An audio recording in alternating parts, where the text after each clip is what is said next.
आप देख रहे हैं डार्क फाइल्स। तो चलिए बढ़ते हैं आज की इस कहानी की ओर। ट्रेन से उतरकर मुझे ऐसा लगा कि कहीं मैं गलती से किसी और जगह तो नहीं उतर गया, क्योंकि दूर दूर तक मुझे ना तो आदमी दिख रहा था और ना ही किसी तरह के पेड़ पौधे। चारों तरफ बस सन्नाटा ही सन्नाटा फैला हुआ था। अभी मैं इधर उधर देख ही रहा था कि तभी मेरी नज़र स्टेशन पर लगे एक बोर्ड पर गई, जिस पर लिखा था घूम घूम स्टेशन। ये देखकर मुझे काफ़ी राहत मिली। दरअसल मैं यहाँ इसलिए आया था क्योंकि मेरे मामा यहाँ पर स्टेशन मास्टर हैं और करीब 6 सालों से उनसे हमारा कोई कांटेक्ट नहीं हो पाया है। अभी मैं अपनी नज़रें इधर उधर दौड़ा ही रहा था कि तभी मेरी नज़र एक आदमी पर गई जो कि मुझे घूर घूर कर देखे जा रहा था। जिस पर मैंने उस आदमी से कहा, स्टेशन मास्टर अरुण का ट्रांसफ़र हो गया है क्या इस स्टेशन से? जिस पर उस आदमी ने कहा, कौन हो तुम और कहाँ से आए हो? इस पर मैंने कहा, मैं कलकत्ता से आया हूँ।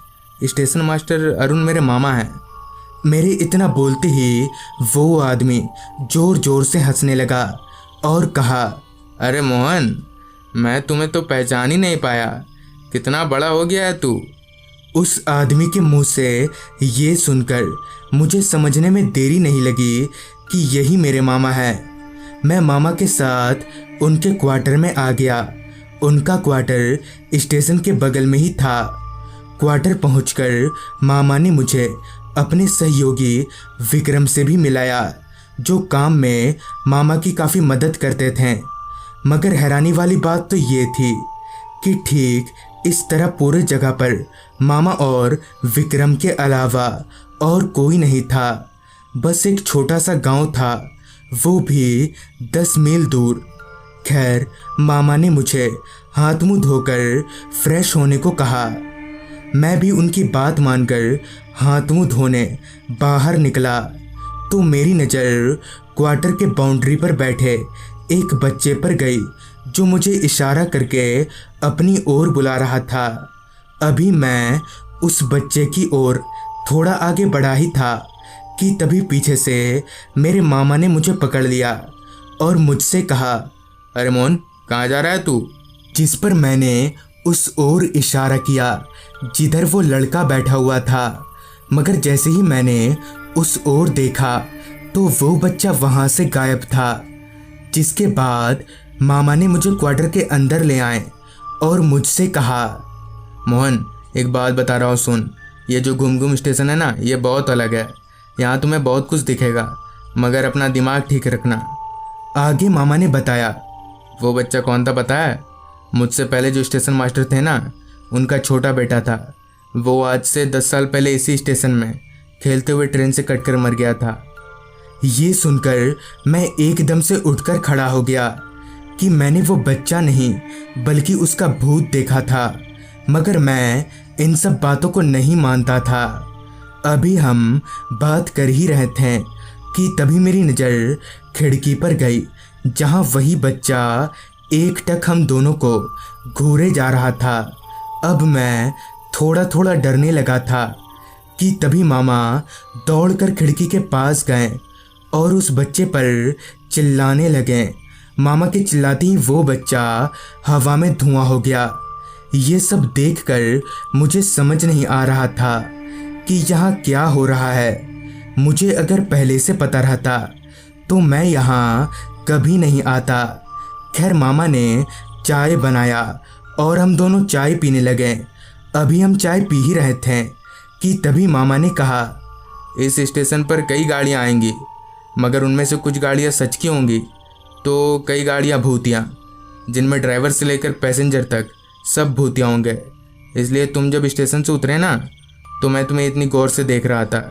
अगर कोई भूत होता तो ऐसा थप्पड़ मारता कि याद रखता। ये सुनकर मैं और सहम गया, जिस पर मामा ने मेरे पीठ थपथपाते हुए कहा, अरे टेंशन मत ले, मैं तुझे थोड़ा थप्पड़ मारता। मैं जब से आया था मामा ने मुझे पहली बार टच किया तो मामा का हाथ बर्फ से भी ज़्यादा ठंडा था। मगर ये कैसे हो सकता है? किसी भी जिंदा इंसान का शरीर इतना ठंडा हो ही नहीं सकता है। अंदर ही अंदर मैंने हिम्मत जुटाया और मन ही मन में कहा कि अब तक यहाँ आ ही गया हूँ तो ऐसे ही नहीं मरूंगा, भूतों से लड़कर ही मरूंगा। ये तय करके मैंने रात का खाना खाया और मामा के बगल में ही सो गया। 48 घंटे के सफ़र में मैं काफ़ी थक गया था, तो बिस्तर पर गिरते ही नींद ने मुझे अपने आगोश में ले लिया। फिर जब मेरी आँख खुली तो सुबह हो गई थी और अपने आप को जिंदा पाकर मैं काफ़ी खुश था।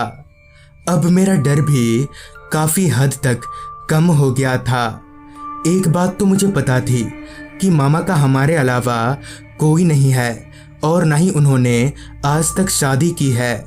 अगर मामा की किसी कारण से मौत हो जाती है तो सबसे पहले हमें ही खबर मिलेगी। तो मेरे मामा सच में अभी तक जिंदा हैं।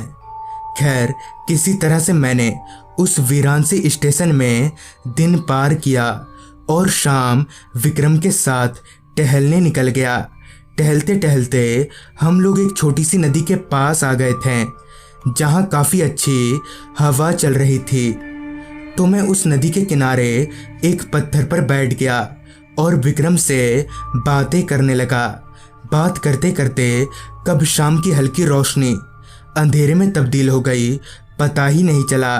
जिस पर विक्रम ने कहा, अब हमें चलना चाहिए, अंधेरे में यहाँ रुकना ठीक नहीं होगा। जिस पर मैंने विक्रम से कहा, क्यों, यहाँ पर भी भूत है क्या? और जोर जोर से हंसने लगा। इस पर विक्रम ने कहा, हाँ, वो नदी के उस पार एक चुड़ैल है जो लोगों को मार देती है। विक्रम की ये बात मुझे मजाक लगी और मैं वहाँ से जाने को नहीं माना। अभी हम बैठे ही थे कि तभी नदी के उस पार से एक औरत की जोर जोर से हंसने की आवाज़ें आने लगी। वो आवाज़ इतनी भयानक थी कि किसी भी इंसान की हो नहीं सकती थी। उस आवाज़ को सुनकर विक्रम ने दौड़ लगा दिया। मैं भी भागने के लिए उठा मगर मेरा पैर जम सा गया था। मैं हिल तलक नहीं पा रहा था और वो चुड़ैल हवा में उड़ते हुए मेरी तरफ बढ़े आ रही थी। उसका पूरा शरीर जला हुआ और उसके पैर उल्टे थे। मैं अपने आप को मरा हुआ मान चुका था और डर के मारे वहीं पर बेहोश हो गया। फिर जब मेरी आँख खुली तो मैं एक झोपड़ी में सोया हुआ था और एक साधु बाबा मेरे चेहरे पर पानी के छींटे मार रहे थे। फिर उन बाबा ने बताया कि मैं उन्हें नदी के किनारे बेहोश मिला था और मेरी किस्मत अच्छी थी कि उस चुड़ैल ने मुझे मारा नहीं। जिस पर मैंने उस बाबा से कहा, बाबा, मुझे स्टेशन तक छोड़ दीजिए, मेरे मामा बहुत चिंता करते होंगे। जिस पर बाबा काफ़ी हैरान हो गए और मुझसे कहा, कौन स्टेशन और कौन है तुम्हारा मामा? जिस पर मैंने कांपती हुई आवाज़ में कहा, घूम स्टेशन, और वहाँ के स्टेशन मास्टर अरुण मेरे मामा है। जिस पर वो बाबा मुझे काफ़ी गौर से देखने लगे और हैरानगी भरी आवाज़ में कहा, अरे बेटा, क्या बोल रहे हो तुम? घूम स्टेशन करीब 6 सालों से बंद पड़ा है। जिस पर मैंने बाबा से कहा, मगर ये कैसे हो सकता है? मैं कल ही वहाँ पर था और घूम स्टेशन का टिकट कटवा कर ही आया हूँ।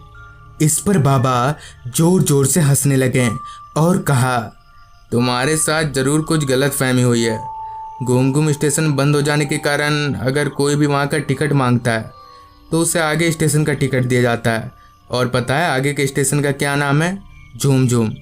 ये सुनकर मैं और भी हैरान हो गया और जब अपनी जेब से टिकट निकाल कर देखा तो उसमें लिखा था झूम। पूरी रात झोपड़ी में बिताने के बाद अगली सुबह जब मैं उन बाबा के साथ घूम स्टेशन पर गया तो मेरे होश उड़ गए। सच में वो एक बंद स्टेशन था और ना तो वहाँ कोई क्वार्टर था और ना ही कोई स्टेशन मास्टर। फिर जब मैं कलकत्ता वापस लौटा तो पता चला कि मेरे मामा की मौत 1 हफ्ता पहले ही हो चुकी है। तो दोस्तों, ये थी आज की कहानी। अगर आपके पास भी ऐसी ही कोई कहानियाँ हैं तो हमारे साथ ज़रूर शेयर करें। तो मैं आर्यन जल्दी ही मिलूँगा आपसे ऐसी ही एक कहानी के साथ।